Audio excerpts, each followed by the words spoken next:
Hello everyone, এক উইকেন্ডে সন্ধ্যাবেলার গল্প নিয়ে তোমাদের কাছে আবার চলে এসেছি। রাস্তায় বেরোলেই কিছু খেতে ইচ্ছে করে, ঢুকে পড়েছি একটা ধোসার দোকানে। এই ধোসাওয়ালা আমাদের খুবই পরিচিত, প্রায়শই আমরা এখান থেকে ধোসা খেয়ে থাকি। অর্ডার দেওয়া হয়ে গেছে, চলেও এসছে এখানে একটা মশালা ধোসা আর একটা কাট ধোসা।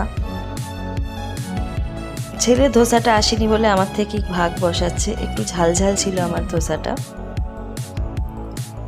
দেখো, নিজে নিজে খেতে বসলেই একটু খাবে, আবার ফেলবে, আবার সেটা তুলে খাবে, এই করে। তাও নিজে নিজে খাওয়াটা দরকার আছে। এখানে ওর ধোসাটা চলে এসছে, ওর একটা প্লেন ধোসা নেওয়া হয়েছিল।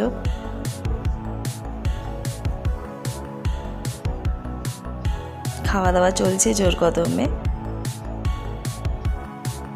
খাওয়া দাওয়ার পর দেখলাম একটা কাপওয়ালা যাচ্ছে, ঘরের জন্য একটু কাপ কেনার দরকার ছিল।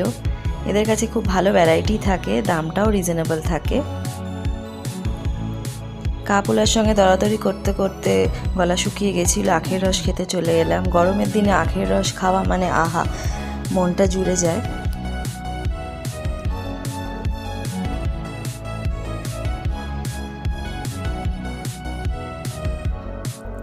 যেতে যেতে আবার তালশাঁসও দেখতে পেলাম। আমি খুব একটা তালশাঁস খাই না, সোমদেব আর ঈশানের জন্যই নেওয়া হলো। আর এখানে দেখো, এদের সঙ্গেও দেখা হয়ে গেছে, আমাকে চিনতে পেরে কীরকম লেজটাকে নাড়িয়ে যাচ্ছে।